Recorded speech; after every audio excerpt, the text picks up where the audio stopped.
Gente, eu quero ler 4 notícias para vocês. Prestem atenção. Morador de rua morre na frente de hospital público estadual por falta de atendimento. Empresária é sequestrada e é pedido um resgate de 5 milhões de reais pela vida dela.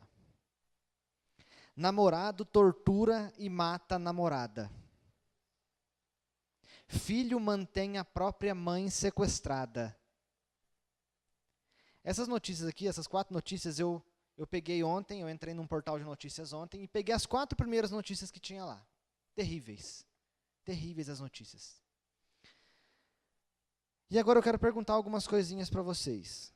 Gente, o que está acontecendo com os cristãos e com a humanidade nesses últimos tempos que nós temos vivido? Por que nós somos tão flexíveis, nós negociamos tanto, somos tão flexíveis com o pecado? Por que nós não vencemos o pecado? Ou seja, por que nós continuamos caindo e continuamos caindo e continuamos caindo nos mesmos pecados recorrentemente? Por que toda semana, todo dia, a gente sempre cai nas mesmas falhas e não vence o pecado? Por que nós não ficamos extasiados mais diante de Deus?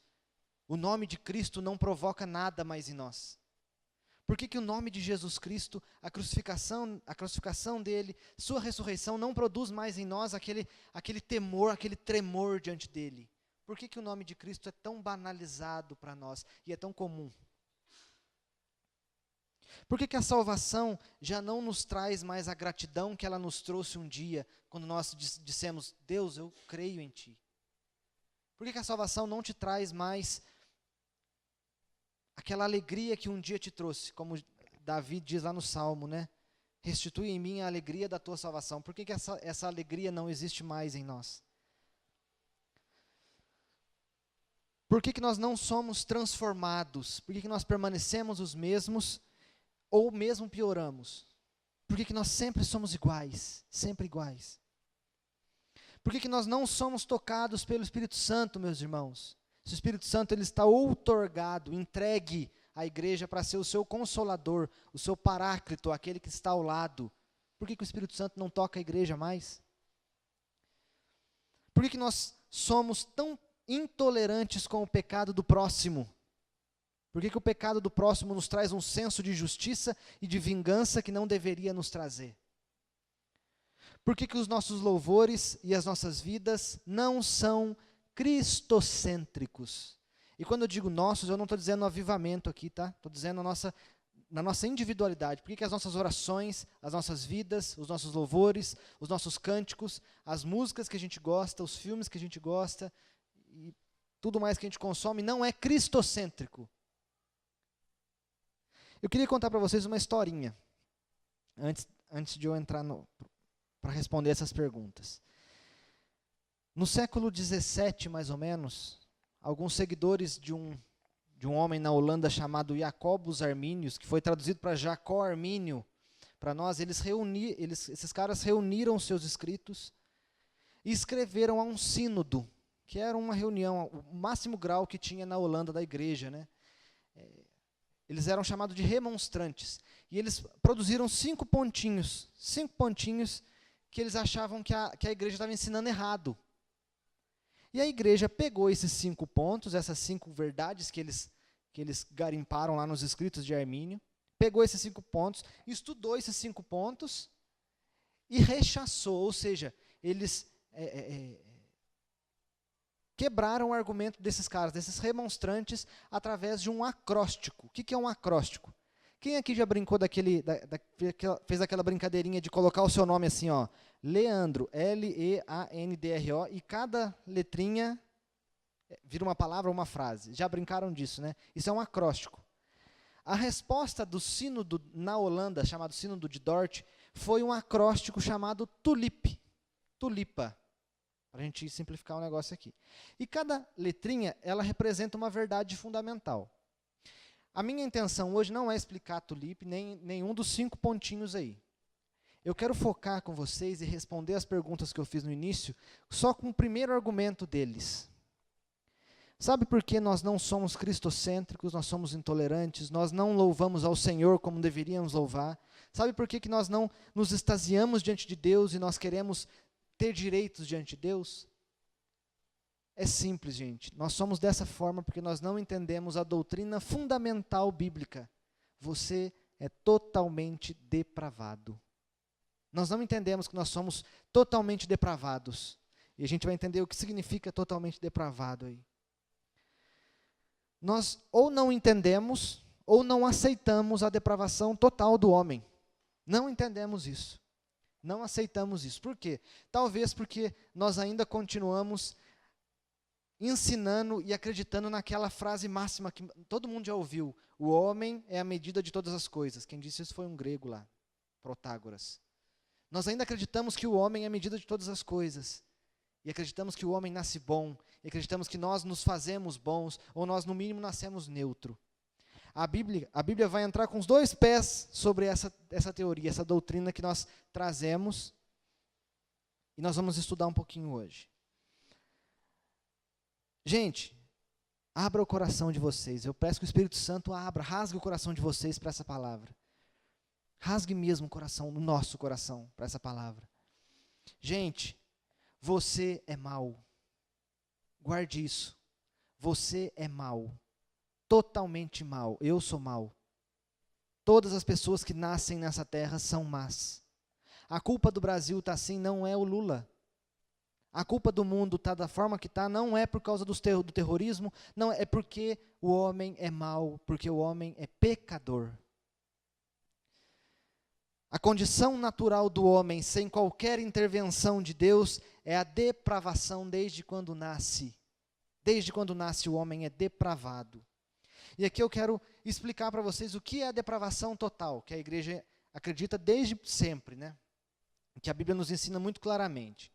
Depravação total do homem significa que a queda, quando o homem comeu do fruto do conhecimento do bem e do mal, desobedeceu a Deus, o pecado afetou o homem por completo.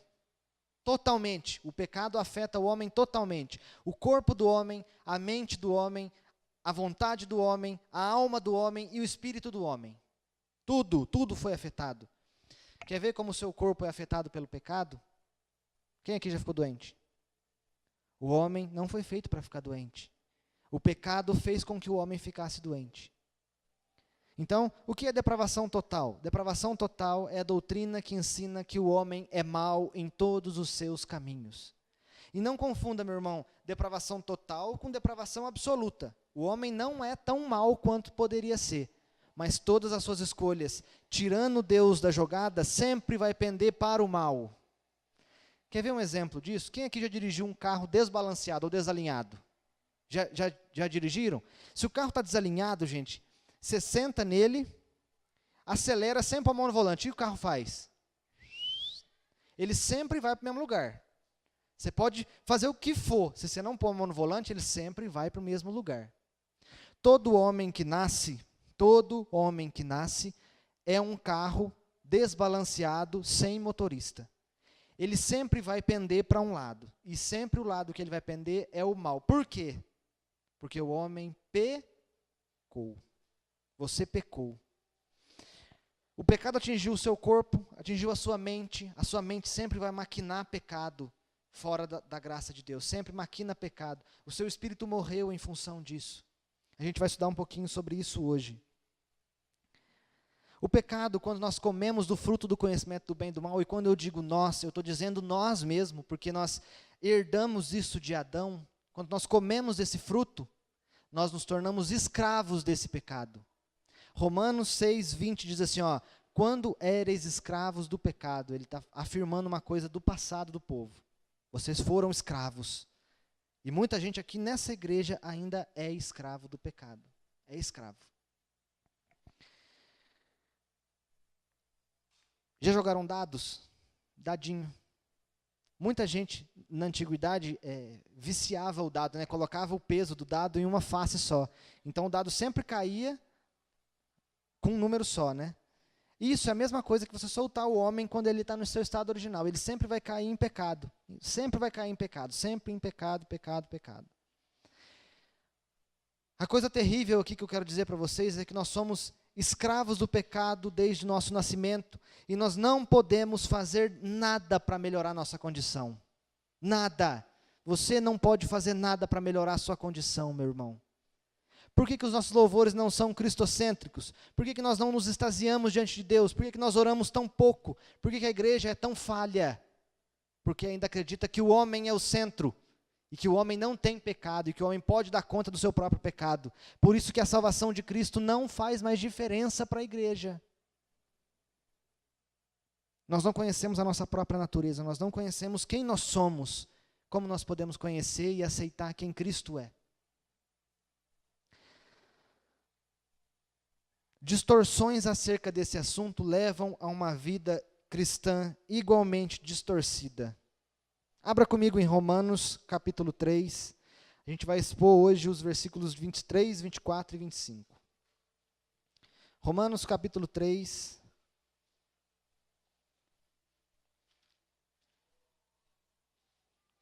Versículos de 23 a 25.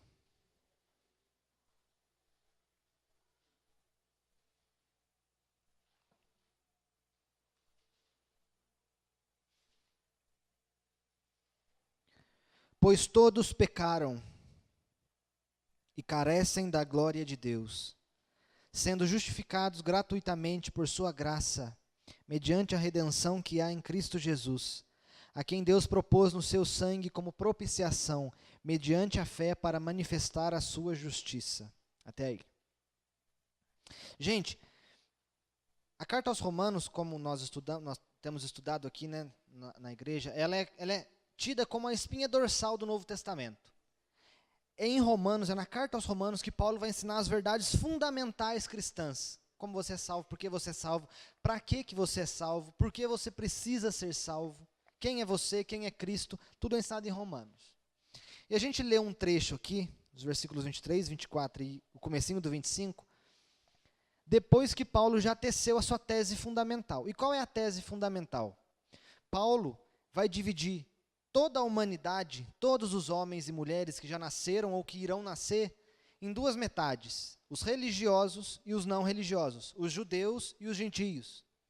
E ele vai provando, nos capítulos 1 e 2 e no comecinho do 3, ele vai provando por que tanto os judeus quanto os não judeus são pecadores da mesma forma. Para aqueles que não são judeus, ou seja, nós, Deus se revelou de uma maneira geral. É possível eu conhecer a Deus através da criação. Para os gentios, Para os judeus, ele se revelou de uma maneira especial, ou seja, 10 mandamentos, lei, não matarás, não adulterarás, não roubarás, honrarás teu pai e tua mãe, e assim por diante. O problema é que os judeus pecaram contra a lei, e os gentios pecaram contra a revelação que Deus deu. E aí, então, ele vai e faz a suma do negócio, né, o resumo do negócio. Se os judeus pecaram e os gentios pecaram, e nós todos aqui somos gentios, a não ser que alguém aqui seja descendente de algum judeu, se os judeus pecaram, os gentios pecaram, então significa que todos pecaram. Todos, indefinidamente. Madre Teresa de Calcutá pecou, Pedro pecou, Paulo pecou, todos pecaram. Todos. E a consequência disso é que todos estão longe de Deus. E aí nós temos um problema. Qual é o nosso problema? Se nós estamos longe de Deus, como nós poderíamos voltar para Deus? A Bíblia diz que todos aqueles que pecaram estão mortos. Estão mortos. Chega no cemitério aqui em cima e fala bem alto assim, ó, quem quer R$1.000? Quem que vai responder? Ninguém. Por quê? Porque um morto não escuta, um morto não responde a estímulos, um morto não sabe o que faz, não sabe o que se passa. Eclesiastes diz que aqueles que morreram não sabem o que se passa debaixo do sol. Gente, prestem atenção. Você nasceu morto. Você nasceu morto. E provavelmente está morto até hoje, porque não entende que nasceu morto e acha que está vivo. Quantas vezes você tenta vencer o seu pecado pela sua força? Por isso que não vence. Porque em você não há bem nenhum. todas as suas vontades sempre são como o carro desbalanceado, sempre pendem para o mal, sempre para o mal, sempre para o mal. Nós não entendemos, e quando entendemos, ainda não aceitamos a depravação total do homem e da mulher. Não entendemos e não aceitamos.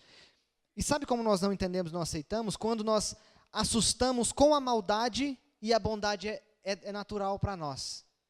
Eu vou dar um exemplo disso. Eu li 4 notícias aqui no começo da pregação para vocês. Eu ouvi vários rostinhos assim, meu Deus, meu Jesus, vários rostinhos de vocês assim. E eu mesmo me escandalizo com as notícias más. Só que a notícia má é o homem. Nós deveríamos fazer, nossa, Jesus, quando há notícias boas, e não quando há notícias más. O nosso conceito de humano é invertido. Nós esperamos o bem do homem, e quando ele faz o mal, nós assustamos. Quando deveria ser o contrário. Nós somos maus, meus irmãos. E nós somos tão maus que esse portal de notícia que eu entrei lá, ele usa a própria maldade para ganhar dinheiro em cima dela. Olha o nível de degradação moral que o homem vive.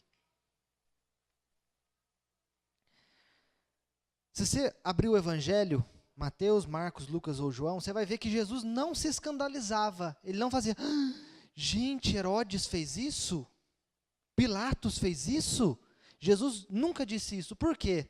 Por causa disso aqui, ó. Mas Jesus não confiava neles, nos homens, porque a todos conhecia e não necessitava de que alguém testificasse do homem, porque ele bem sabia o que havia no homem. Você não vê Jesus se escandalizando com a maldade. Ou seja, Pilatos, mas como assim Pilatos? Não. Jesus sabe quem é o homem. Jesus sabe que o homem é mau. Jesus não espera a bondade do homem. Algumas traduções dizem, porque Jesus conhecia a natureza humana, aquilo que é natural do homem. Alguma versão aqui é assim, provavelmente. Jesus conhecia a natureza humana. Quer ver quem é o homem? Você quer ver quem é você no seu estado original? Lê comigo os versículos de 11 a 18 aí do Romanos 3. Vamos começar do 10. Como está escrito, não há justo, nenhum sequer. Não há quem entenda, não há quem busque a Deus.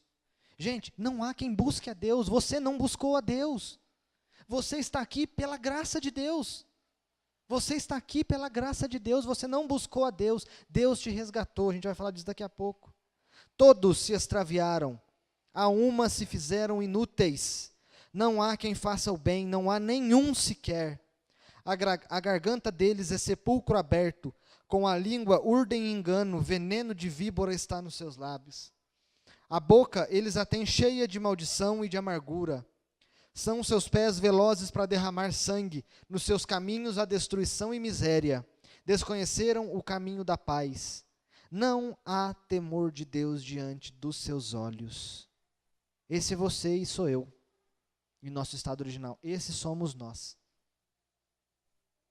Não há um que possa voltar para Deus. Muita gente lê lá o livro de Jó. Tadinho de Jó. Sofreu tanto. Mas Jó era tão justo. Jó não era justo.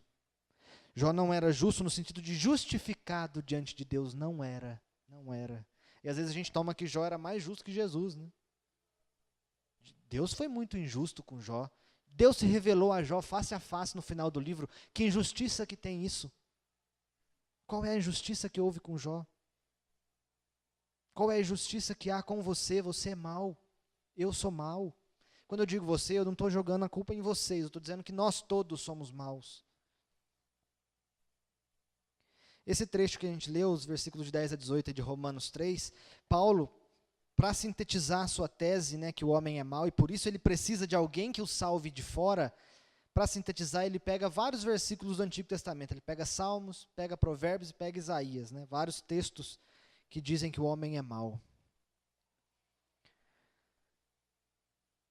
Volta para o texto base nosso aí, versículo 23. Pois todos pecaram e carecem da glória de Deus. Gente, todos, quantitativamente, todos e cada um de nós pecou. Todos pecaram. E a palavra pecaram está no passado. Não adianta você fazer nada para melhorar a situação, porque tudo que você fizer vai ser pior. Porque em você há pecado. E o pecado é o carro desbalanceado que sempre vai tender para um lado só. E o nosso lado é a maldade, sempre para a maldade. O pecado atingiu todos os homens. O pecado atingiu Gengis Khan, que matou 40 milhões de pessoas. Atingiu Joseph Stalin, que matou 20 milhões de pessoas. Mas também atingiu você, que fofocou, invejou e comeu além do que devia essa semana. O pecado de Stalin, o pecado de Gengis Khan, como eu falei, não é maior que o seu. É tudo igual. É tudo os mesmos pecados, porque todos nós pecamos contra um ser só. E contra quem nós pecamos? Contra Deus. Você pecou contra Deus. Isso faz o pecado dele e o seu te afastarem de Deus. Não há um justo, não há ninguém que pode ser chamado de justificado, não há ninguém que possua direito de entrar no céu. Não há ninguém que tenha direito de nada diante de Deus. E aqui faça uma reflexão na sua cabeça das pregações que você já ouviu, que disseram que você tem direito de alguma coisa. Você não tem, eu não tenho. Nós não temos direitos diante de Deus. Por que nós não temos? Porque nós escolhemos desviar de Deus, sair do caminho do Pai. Não é sobre a quantidade de pecados, mas sobre a presença do pecado em nós. Todos nós somos dignos de uma coisa só. Todos nós somos dignos do inferno. Todos nós somos dignos do inferno, porque todos nós pecamos contra o Deus que é santo e eterno. E aí eu pergunto para vocês, por que você se escandaliza com a maldade humana e não quando o homem faz algo bom? Quando a gente faz essa reflexão, a gente vai vendo que Deus ele atua muito mais na terra do que a gente pensa. Por quê? Porque toda bondade humana que uma pessoa faz, toda bondade que uma pessoa faz, ela faz por graça comum na vida dela. É porque Deus segura o freio. Toda bondade que nós fazemos porque Deus intervém para que nós façamos. Efésios capítulo 2 vai dizer que as nossas boas obras estavam preparadas de antemão. Preparada significa que Deus fez que nós a fizéssemos. Nem isso você tem mérito, e eu também não. Gente, isso que eu estou falando para vocês é o Evangelho. Isso é o Evangelho. Nós precisamos entender isso para que nós vejamos o quanto Deus nos amou e o quanto nossa vida tem que ser totalmente cristocêntrica e o quanto nossos louvores têm que ser cristocêntricos, o quanto nós devemos ter nojo do pecado e desviar do pecado e confiar em Deus e não em nós. Essa é a base, essa é a base. Por que para nós a bondade é o natural? Sabe quais foram as consequências do pensamento de que o homem é bom? Sabe quais foram as consequências? Primeiro, livre-arbítrio.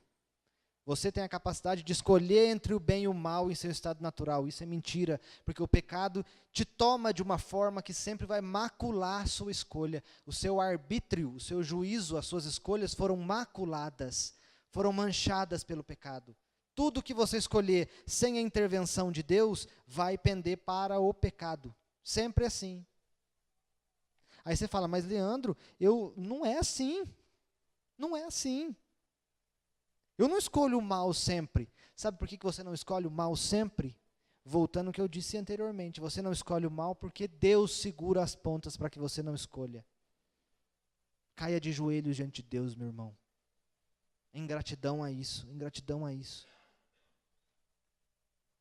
Livre-arbítrio é uma consequência desse pensamento de que o homem é bom ou nasce neutro. Antropocentrismo, louvores voltados para nós. Eu quero de volta o que é meu. Sempre para nós, para nós. Antropocentrismo significa o homem no centro do universo, de todas as coisas, né? Outra consequência, direitos diante de Deus, apatia diante de Deus. Não faz diferença, o nome de Cristo não faz diferença mais para nós. Nós falamos o nome de Cristo como nós falamos o nome de qualquer outro líder aí. Nós ficamos apáticos diante de Deus porque nós ainda pensamos que nós somos bons originalmente. Ou nós temos um sentimento de injustiça, que todas as tribulações que sofremos são injustas porque eu não mereço isso. Eu sou filho de Deus. Ou nós murmuramos, e a murmuração é terrível porque ela sempre torna o pecado um pouquinho pior, um pouquinho pior. Continua reclamando da sua situação. Vai reclamando que a situação vai ficando pior, vai ficando sempre pior. Conta-se uma história, gente. Conta-se uma história que nos Estados Unidos, alguns estados dos Estados Unidos têm o corredor da morte, né? Que, como a pena de morte é legalizada, tem o corredorzinho lá onde o preso sai da cela para ir para a cadeira elétrica ou para ser executado de alguma forma. E conta-se uma história que um dos presidiários ele estava indo em direção à cadeira elétrica, à execução, e um padre pegou uma Bíblia e começou a ler o Evangelho para ele.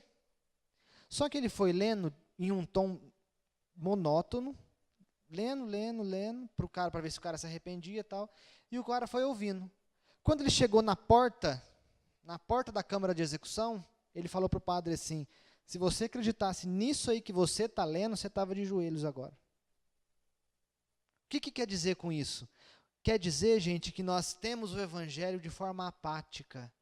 Nós temos o Evangelho e as boas novas de Cristo, e aquilo que Cristo faz por nós de forma apática, não faz diferença mais, não impacta mais, é pouco para nós. É pouco para nós.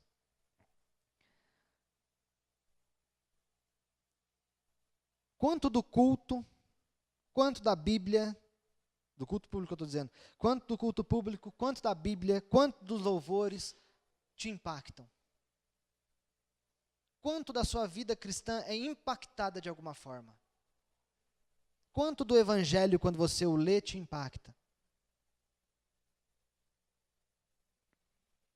Será que nós precisamos pensar um pouquinho melhor sobre a questão de nós nascermos em pecado e nós sermos maus?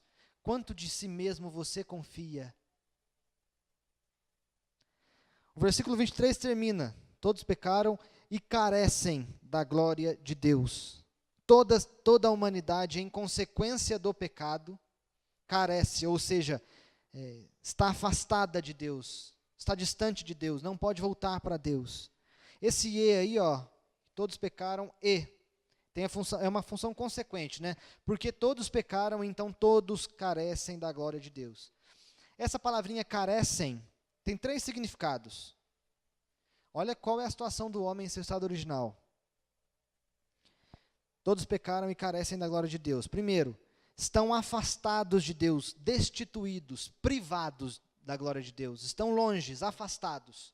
Não tem comunhão com Deus, não tem relação entre entre o homem e Deus, não há mais. A Bíblia diz que quando o homem pecou, existiu uma barreira entre o homem e Deus. Os seus pecados fazem separação entre vós e o vosso Deus. Está escrito no Antigo Testamento isso.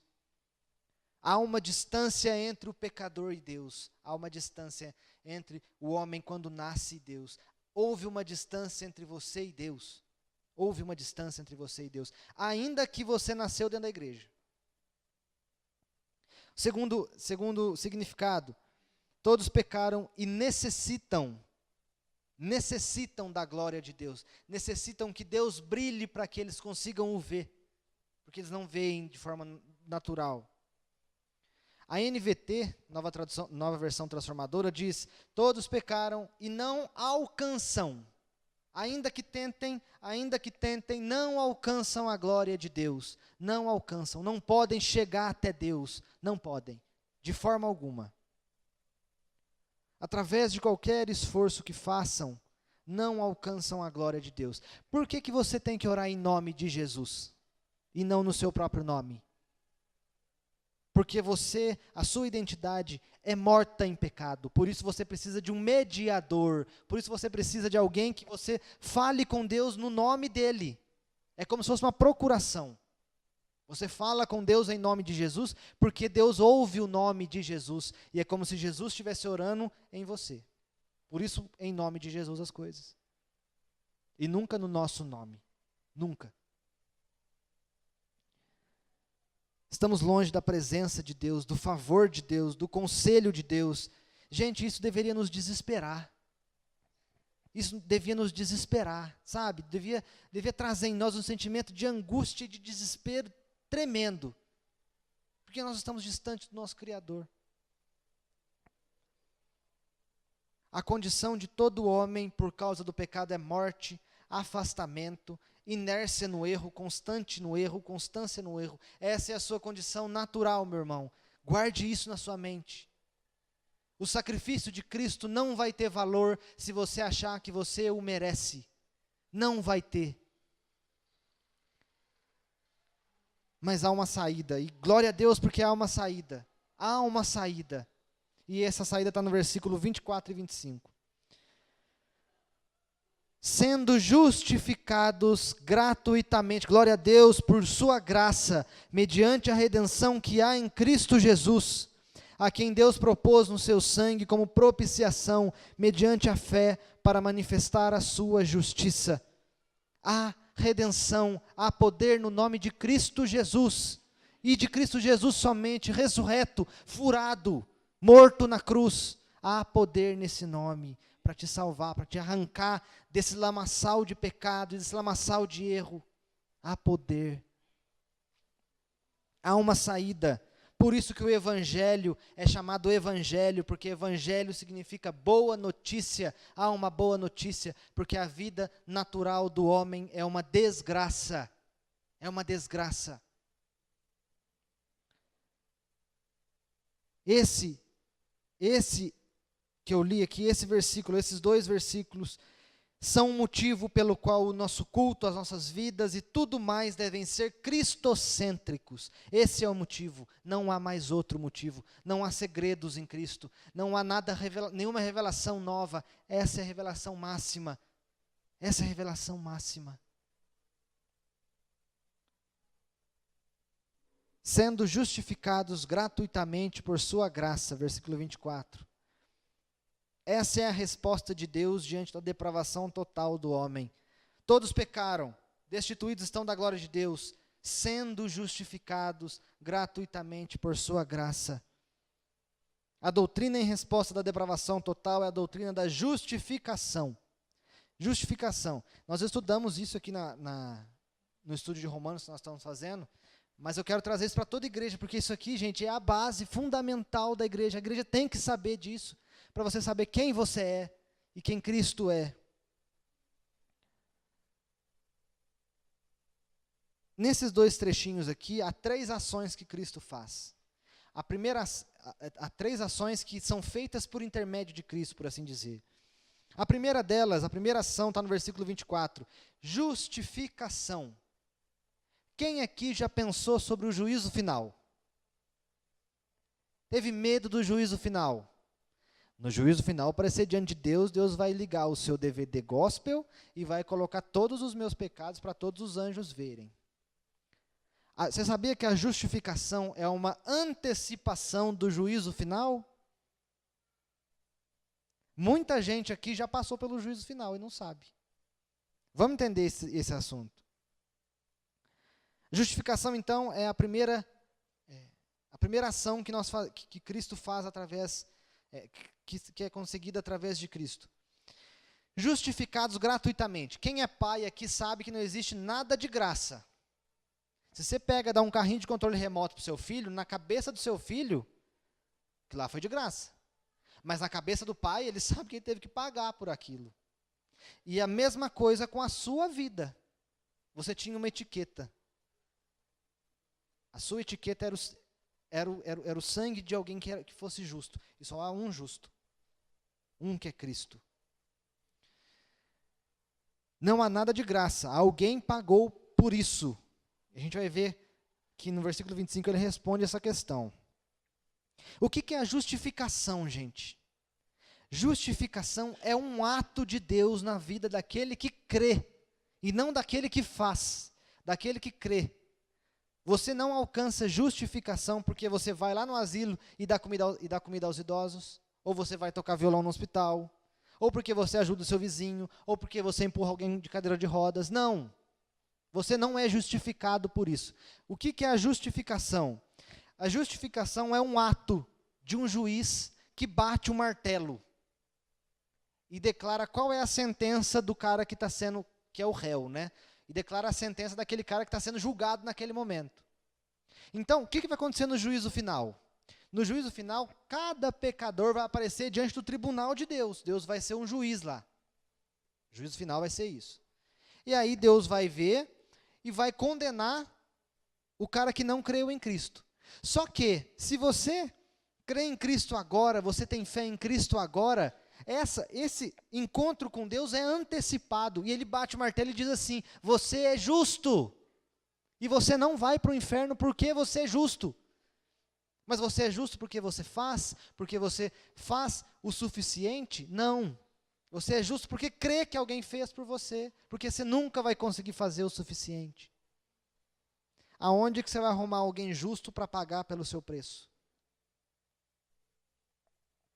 É um ato judicial declarando que uma pessoa é justa. Acontece fora de você, no tribunal de Deus. Isso Deus faz por você e não em você. Não é feito em você a justificação. Acontece uma vez só. Quando você coloca os seus joelhos no chão, não literalmente, mas seu coração é ajoelhado diante de Deus, e você entende, eu sou mau, por isso ele fala da depravação primeiro. Eu sou mau, Deus, eu não consigo. Eu preciso do Senhor e eu creio no Filho do Senhor. Aí Deus fala: então agora sim. Agora então você é justo. Agora você é justo. Deus fala uma vez só. Uma vez só. Não fala mais que uma vez. E se ele fala uma vez só e Deus não pode errar, e se ele fala que você é justo, isso significa que você é justo. Olha que bênção. Olha que bênção.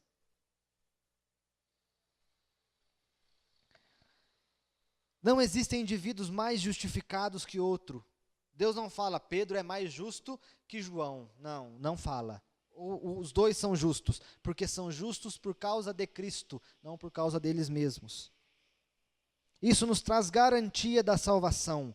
Garantia da salvação. E aqui eu quero fazer um parêntese. Quando você crê em Cristo, você tem fé no Filho de Deus, fé na ressurreição do Filho de Deus, o pecado seu não é tirado de dentro de você. A justificação não tira o seu pecado. Isso significa que alguém justo peca. O cara que é justo peca, vai continuar pecando, mas o pecado agora ele é identificado e ele traz um certo desconforto para o santo. O pecado não é mais natural e ele sabe que não é. Como que você sabe que você é salvo? Nós sabemos que somos salvos porque quando nós pecamos vem aquela, não devia ter feito isso. Não devia ter feito isso. Isso não vem de você, porque você nasceu em pecado. Vem de alguém que foi declarado justo. Certo? John Stott diz: quando Deus justifica os pecadores hoje, Ele está antecipando o seu próprio julgamento final, trazendo até o presente o que de fato faz parte dos últimos dias. Então, por isso que eu disse que muita gente aqui já passou pelo juízo final. Porque muita gente aqui crê e eu sei que crê. Muita gente aqui crê de fato no Filho de Deus, portanto não passará pelo juízo final. Não tem que ter medo do juízo final, creia em Cristo. Creia em Cristo, é o único caminho, meu irmão. Sendo justificados gratuitamente por sua graça, favor de Deus, mediante a redenção que há em Cristo Jesus. O meio pelo qual a justificação funciona, esse é o preço. O sangue de Cristo, o sangue de Jesus. E a segunda ação que é feita, a primeira é justificação, a segunda é redenção. O que é redenção? Redenção é resgate de um mercado de escravos, onde todos nós um dia estávamos. Você sabia que um dia você tinha correntes de um escravo nos seus punhos? Você foi escravo um dia. Ou talvez ainda é um escravo. Mas há alguém que quer te comprar daquele mercado de escravos. Vocês já devem ter visto os filmes, né? Filmes que retratam antigamente, que mostrava vários escravos em fila indiana, e aí chegava um senhor de escravos e via o dente dos escravos. Não, quero comprar esse, aquele, aquele. Aí ele comprava, e agora quem é o senhor dos escravos é aquele que comprou. Já viram filmes assim? Isso é uma realidade espiritual nossa, gente. O mundo nasce com a corrente nos punhos. Até que alguém venha e arranque aquela corrente e tire ele do mercado. Olha o que a Bíblia diz. Através da redenção, do resgate que há em Cristo Jesus. De novo, lá em Romanos 6:20, diz que nós éramos escravos do pecado, né? A redenção, você foi justificado, declarado justo, não é mais escravo do pecado, não precisa mais obedecer a sua voz, como você vinha obedecendo no passado. Se você crê, guarda isso, se você crê, você não está mais à venda. Não negocie mais com o pecado. Seu Senhor agora é outro. Um dia foi o pecado, agora não é mais.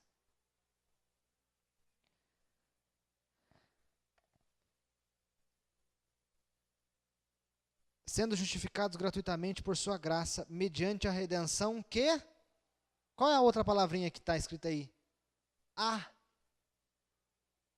com H. H-A. Do verbo haver. Presente contínuo. A redenção no sangue de Cristo. A redenção no sangue de Cristo serve para nós hoje. Para pessoas que ainda são escravas lá fora. Para que você anuncie, você tem um preço e o seu preço foi pago. Por isso nós não anunciamos. Por isso nós não entendemos, por isso nós não glorificamos, porque ainda nós pensamos que nós podemos alcançar essa salvação por nós mesmos.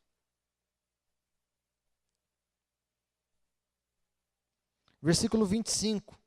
A quem Deus propôs no seu sangue como propiciação, mediante a fé, para manifestar a sua justiça. Até aí. Quem que propôs? Quem que fez todo esse plano? Deus. Não vem de homem. Não é de homem para que ninguém se glorie. Vem de Deus. Vem de Deus. Deus propôs, é assim que vai funcionar. Deus sabe o quão profundo o pecado destruiu você. Deus propôs no sangue de Cristo propiciação. E aí a gente vem para o terceiro fator, a terceira ação que Cristo fez. A primeira foi a justificação. A segunda foi a e a última, terceira, pelo menos nesse trecho, a terceira é a propiciação. Quem aqui, ou em qualquer outro lugar do universo ou do mundo espiritual, abrangendo toda a criação, quem pode ficar diante de um Deus irado? Ninguém. Ninguém, meu irmão. Ninguém pode ficar diante de Deus em seu estado de ira. Quem pode parar Deus? Quem pode parar Deus, nosso Senhor? Ninguém. Só Ele mesmo. E é por isso que é Ele que vem. Ele para Ele mesmo, por amor a você. Ele é ira, é justiça, mas é santo. Ele é ira, justiça e santidade e vem em amor para a própria ira, a própria justiça e a própria santidade que você feriu e eu também. Glória a Deus por isso. Glória a Deus por isso, meu irmão. Jesus veio ao seu favor, o próprio Deus redimindo o mundo consigo mesmo. E isso significa propiciação, aplacamento da ira de Deus. Imagina assim, ó. Vou usar uma figura aqui. Imagina que você tem um bebê que ele está muito irado, e está esperneando, e você vai e abraça ele. E ele acalma. Isso é aplacar a ira do neném. Isso é ser propício, fazer a propiciação nesse sentido. Isso que Deus faz por você, mas Deus não é um bebê. Deus é o Criador. Nas suas mãos está todo o poder. Ele pode te fulminar a hora que Ele quiser. Só que Ele não faz. Ele pula a sua própria ira com o seu amor. Ele para a própria ira dele por amor a você. Há redenção e propiciação no sangue de Cristo, porque Cristo é Deus. Logo, Cristo pode parar o Pai de condenar o pecador. Quando Deus declara que você é justo, a sentença requeria um preço. E esse preço era a ira de Deus sobre o pecador. Quando ele declara justo, essa ira de Deus sai do pecador e cai sobre Cristo. Por isso, Deus meu, por que me desamparaste? Porque nessa hora, Jesus estava sendo propício ao Pai por amor a você.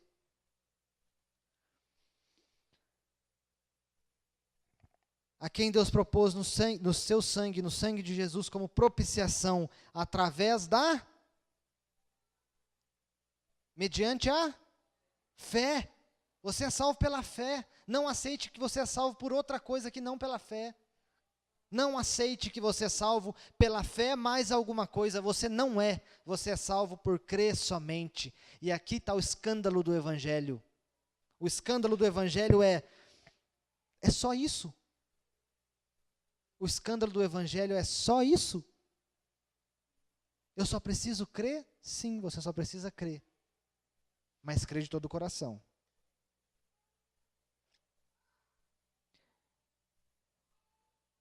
Mediante a fé indica um único caminho. Um único caminho. Conexão com a é necessário que nós entendamos a depravação total para que nós vejamos a beleza total do Evangelho. Se eu tiro a depravação total e acho que o homem é bom, todo o resto não faz sentido nenhum. Se existisse isso que o homem pudesse fazer, isso, para que ele alcançasse a glória de Deus, Deus não precisaria ter morrido da forma como morreu aqui, o homem poderia chegar até Deus. A cruz não faria sentido se o homem fosse bom. A cruz só faz sentido porque o homem, eu e você, somos maus. Esse é o único meio de salvação. Esse pela fé, mediante a fé, é uma tradução da frase: entendo que sempre pendo para o mal, preciso de um Salvador, preciso de alguém que me salve. Preciso de um Salvador. Qual é o grito de um pecador arrependido? Abra em Romanos 7, versículo 24.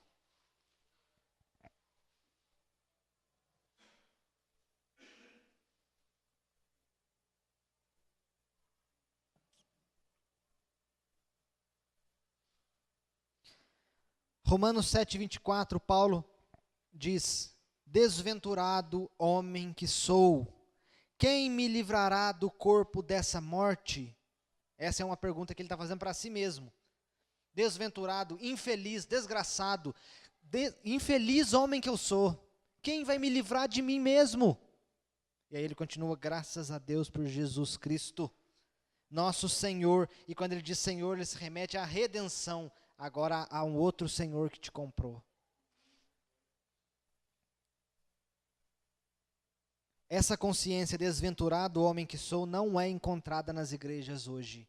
Não é encontrada. É por isso que os cultos são frios, o louvor é frio, é por isso que o sangue de Cristo e a crucificação do Senhor não nos extasia mais. É por isso que nós não temos vida de oração, vida de leitura da palavra. É por isso que nós não nos ajoelhamos diante de Deus mais, porque nós não entendemos a grandiosidade daquilo que Deus nos fez. Nós nem nos conhecemos de verdade. Um salvo é alguém que tem consciência e que diz: desventurado homem que sou, quem me livrará do corpo dessa morte? Isso é um grito de Paulo. Paulo não está falando: desventurado homem que sou. Não, é um grito que ele dá. Ele está em desespero aqui. E aí ele tira os olhos da própria maldade dele mesmo e olha para Jesus Cristo morto na cruz. E vê o Senhor Jesus saindo de dentro do túmulo ressurreto. E dizendo: vai e diga aos meus irmãos que o túmulo está vazio, porque eu venci o mundo. Essa é a harmonia entre a justiça de Deus. Deus precisava derramar sua ira sobre alguém, porque senão Deus seria corrupto. Havia um preço a ser pago. Havia um preço, e o preço era o aplacamento da ira de Deus de alguma forma. Algum justo tinha que morrer pelo pecador, ou o pecador tinha que pagar pelo próprio pecado. E é por isso que o pagamento no inferno é eterno, porque pecou contra um Deus eterno. Já falei sobre isso aqui mais de uma vez, eu acho. Como que Deus derrama a ira, mas demonstra amor? Ele se torna objeto da ira, e ele mesmo demonstra o amor sendo objeto dessa ira. Essa é a grandeza do Evangelho que nós estamos pregando aqui, que nós cantamos e que nós cultuamos nessa igreja. Não há mais nada, gente, não há mais nada importante diante disso. Qual é a resposta dos porquês iniciais? Voltando aqui nos porquês, ó. Porque nós somos flexíveis, porque nós não vencemos o pecado, Por que nós não vencemos o pecado? Porque nós apoiamos a nossa própria competência para vencê-los. Tem uma historinha que conta de um menino que caía constantemente, essa é uma história real, ele caía constantemente em determinado pecado, que ele não revela qual é. Mas ele caía, sempre. E Satanás, ele tem uma artimanha quando nós caímos em pecado. Quando a gente cai em pecado e se arrepende, Satanás joga uma setinha e fala assim: se você tivesse feito diferente com as suas próprias forças, você venceria. E isso leva você a tentar fazer diferente pelas próprias forças e cair de novo. E continua nesse ciclo vicioso. E era isso que acontecia com o menino. Ele caía em pecado. Nossa, mas toda hora eu caio nesse mesmo pecado. Até que ele fala para Deus assim: Deus, chega no estado limite dele. Deus, eu me rendo a ti. Eu me rendo, eu não consigo, não dou conta de mim mesmo. Eu me rendo. E aí o Espírito Santo vem como brisa suave no coração dele e diz: até que enfim. Agora você entendeu quem é você? Por isso que você não dá conta de si mesmo. Por isso que você não vence o pecado, porque você tem uma compreensão errada de quem você é.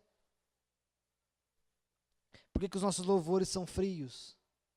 Por que a igreja não se reúne para orar? Por quê? Porque ainda acha que o homem é a medida de todas as coisas, não entende a grandeza de Jesus, por isso não busca Jesus. Não há como entender a obra de Cristo sem entender ou aceitar a depravação total. A intolerância com o próximo é por conta ainda da depravação total. Quando o próximo erra, ele está só manifestando que ele não tem competência para acertar como você acha que é que ele tenha. Ele não tem, e você também não tem.